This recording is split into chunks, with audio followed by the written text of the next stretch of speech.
इस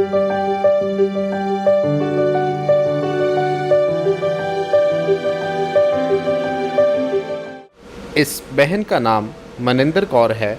जब इस बहन की शादी हुई तो शादी के बाद इन पर दुष्ट आत्मा के अटैक होने शुरू हो गए थे।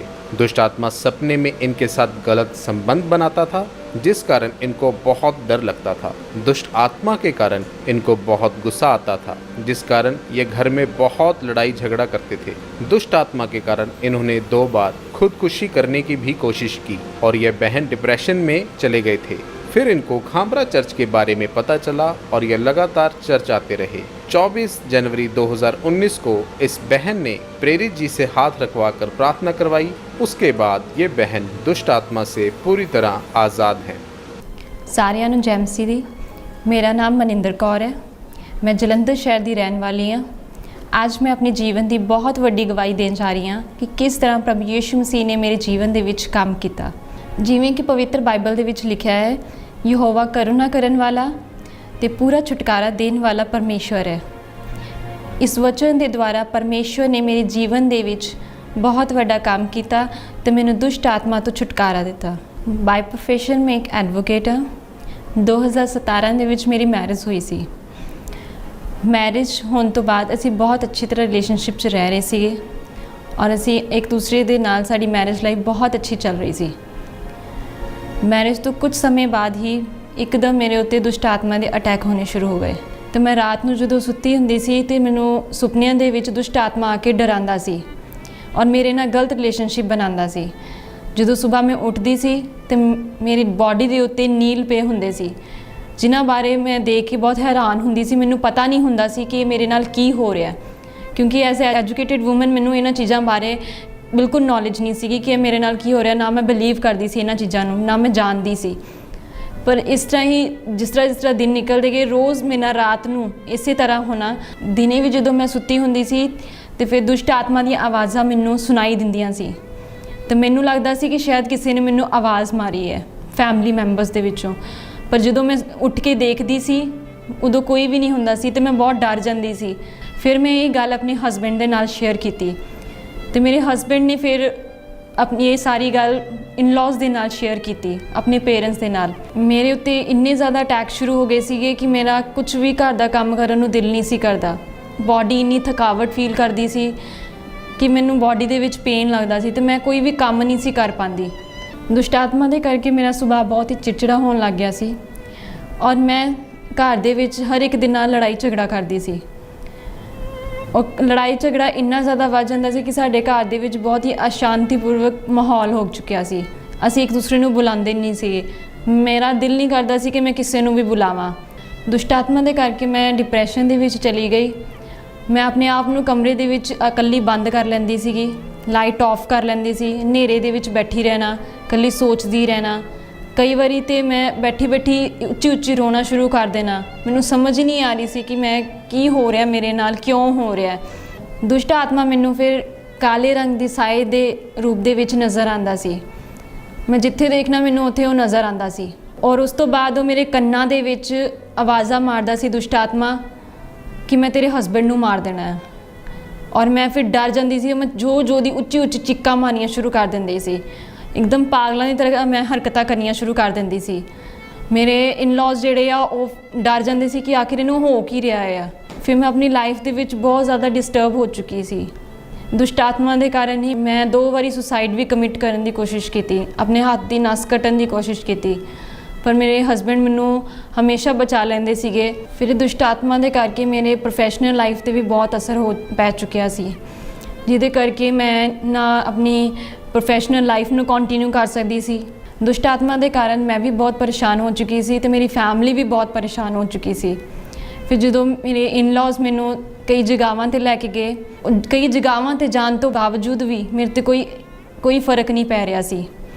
उल्टा वो दुष्ट आत्मा के अटैक होर ज़्यादा मेरे उत्ते वधने शुरू हो गए।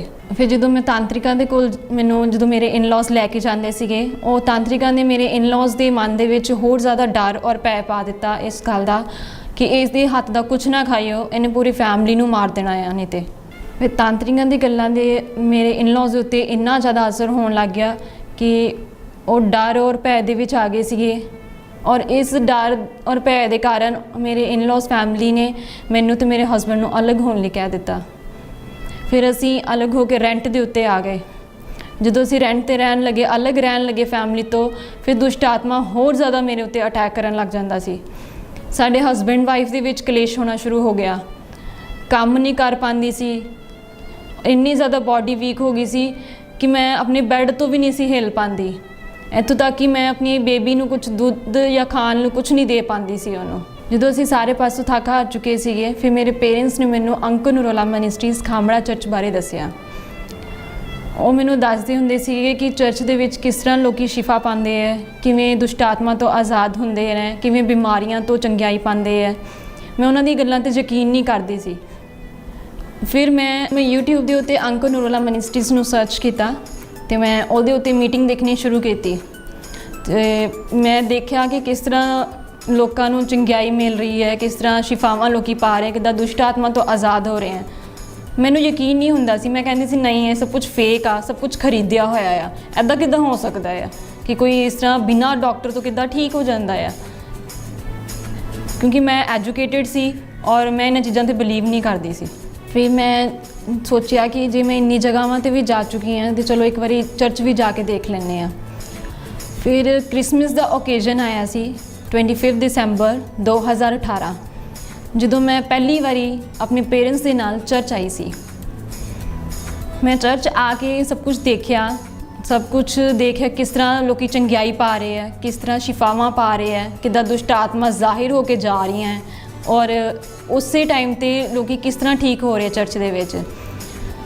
ਪਰ ਮੈਂ ਇਸ ਚੀਜ਼ਾਂ 'ਤੇ ਬਿਲੀਵ ਹਜੇ ਵੀ ਨਹੀਂ ਕਰ ਰਹੀ ਸੀ ਕਿ ਇੱਦਾਂ ਕਿੱਦਾਂ ਹੋ ਸਕਦਾ ਆ। ਸ਼ਾਇਦ ਵੀ ਖਰੀਦੇ ਹੋਏ ਆ, ਇਹ ਸਭ ਖਰੀਦੇ ਹੋਏ ਆ ਪੈਸੇ ਨਾਲ। ਪਰ ਜਦੋਂ ਅਪੋਜ਼ਲ ਜੀ ਨੇ ਮਾਸ ਪ੍ਰੇਅਰ ਸ਼ੁਰੂ ਕੀਤੀ ਤੇ ਮੈਨੂੰ ਇੱਕਦਮ ਅੰਦਰ ਉਹ ਸ਼ਾਂਤੀ ਜੀ ਮਹਿਸੂਸ ਹੋਈ ਮਨ 'ਚ। ਫਿਰ ਮੈਂ ਘਰ ਜਾ ਕੇ ਇੱਕ ਅਜੀਬ ਜੀ ਸ਼ਾਂਤੀ ਜੀ ਸੀਗੀ ਮੇਰੇ ਅੰਦਰ ਔਰ ਮੈਂ ਬਹੁਤ ਹੀ ਚੈਨ ਦੀ ਨੀਂਦ ਉਸ ਦਿਨ ਸੁੱਤੀ ਸੀ ਰਾਤ ਨੂੰ, ਬਹੁਤ ਦੇਰ ਬਾਅਦ। ਫਿਰ ਉਸ ਤੋਂ ਬਾਅਦ 24 ਜਨਵਰੀ 2019 ਨੂੰ ਜਦੋਂ ਮੈਂ ਚਰਚ ਵਿੱਚ ਆਈ ਤੇ ਪਰਮੇਸ਼ਰ ਦੇ ਦਾਸ ਵਚਨਾਂ ਨੂੰ ਸੁਣਾ ਰਹੇ ਸੀ, ਉਹ ਵਚਨ ਸੁਣ ਕੇ ਮੇਰੇ ਮਨ 'ਚ ਬਹੁਤ ਹੀ ਸ਼ਾਂਤੀ ਮਿਲੀ।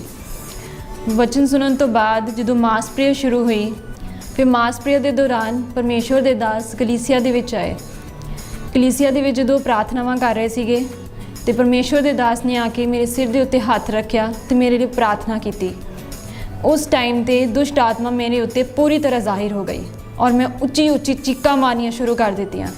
ਫਿਰ ਜਦੋਂ ਪਰਮੇਸ਼ਰ ਦੇ ਦਾਸ ਮੇਰੇ 'ਤੇ ਪ੍ਰਾਰਥਨਾ ਕਰ ਰਹੇ ਸੀਗੇ, ਪ੍ਰਾਰਥਨਾ ਕਰਨ ਤੋਂ ਬਾਅਦ ਮੈਂ ਇੱਕਦਮ ਨੀਚੇ ਡਿੱਗ ਗਈ ਔਰ ਮੇਰੀ ਬਾਡੀ ਪੂਰੀ ਤਰ੍ਹਾਂ ਹਲਕੀ ਹੋ ਚੁੱਕੀ ਸੀ। ਪ੍ਰਾਰਥਨਾ ਦੇ ਦੌਰਾਨ ਪਰਮੇਸ਼ਰ ਦੇ ਦਾਸ ਨੇ ਮੈਨੂੰ ਅਨੋਇੰਟਿਡ ਵਰਡਸ ਦਿੱਤੇ ਕਿ ਤੁਸੀਂ ਹੁਣ ਫ੍ਰੀ ਹੋ। ਮੈਂ ਇਹਨਾਂ ਸ਼ਬਦਾਂ ਨੂੰ ਆਪਣੇ ਲਈ ਗ੍ਰਹਿਣ ਕੀਤਾ।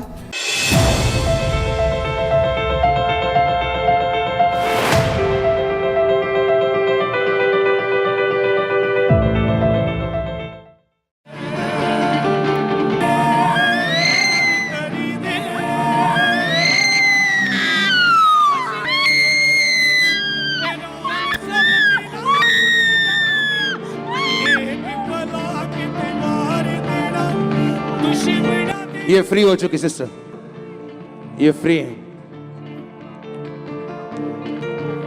ਉਹ ਸ਼ਬਦਾਂ ਨੂੰ ਗ੍ਰਹਿਣ ਕਰਨ ਤੋਂ ਬਾਅਦ ਮੇਰੀ ਬਾਡੀ ਬਿਲਕੁਲ ਹਲਕੀ ਹੋ ਚੁੱਕੀ ਸੀ। ਉਸ ਦਿਨ ਤੋਂ ਲੈ ਕੇ ਅੱਜ ਤੱਕ ਮੈਂ ਉਸ ਦੁਸ਼ਟ ਆਤਮਾ ਤੋਂ ਪੂਰੀ ਤਰ੍ਹਾਂ ਆਜ਼ਾਦ ਹਾਂ। ਪਰਮੇਸ਼ਵਰ ਨੇ ਆਪਣੇ ਦਾਸ ਦੇ ਦੁਆਰਾ ਮੇਰੀ ਲਾਈਫ ਦੇ ਵਿੱਚ ਬਹੁਤ ਹੀ ਅਦਭੁਤ ਰੀਤੀ ਦੇ ਨਾਲ ਕੰਮ ਕੀਤਾ ਔਰ ਉਹਨਾਂ ਦੇ ਇੱਕ ਅਭਿਸ਼ੇਕਿਤ ਟੱਚ ਦੇ ਦੁਆਰਾ ਮੇਰੀ ਸਾਲਾਂ ਪੁਰਾਣੀ ਦੁਸ਼ਟ ਆਤਮਾ ਤੋਂ ਮੈਨੂੰ ਆਜ਼ਾਦ ਕੀਤਾ। ਹੁਣ ਮੇਰੇ 'ਤੇ ਕੋਈ ਵੀ ਦੁਸ਼ਟ ਆਤਮਾ ਦਾ ਅਟੈਕ ਨਹੀਂ ਹੁੰਦਾ, ਨਾ ਹੀ ਮੈਂ ਪਾਗਲਾਂ ਤਰ੍ਹਾਂ ਕਰਦੀ ਹਾਂ, ਨਾ ਹੀ ਮੇਰੀ ਬਾਡੀ ਦੇ ਉੱਤੇ ਕੋਈ ਨੀਲ ਪੈਂਦੇ ਆ, ਨਾ ਮੇਰੀ ਬਾਡੀ ਅਕੜਦੀ ਹੈ ਔਰ ਨਾ ਹੀ ਘਰ ਦੇ ਵਿੱਚ ਕੋਈ ਲੜਾਈ ਝਗੜਾ ਹੁੰਦਾ ਹੈ। ਹੁਣ ਆਪਸ ਦੇ ਵਿੱਚ ਅਸੀਂ ਮੈਰਿਡ ਲਾਈਫ 'ਚ ਬਹੁਤ ਜ਼ਿਆਦਾ ਖੁਸ਼ ਹਾਂ, ਸ਼ਾਂਤੀਪੂਰਵਕ ਰਹਿ ਰਹੇ ਹਾਂ।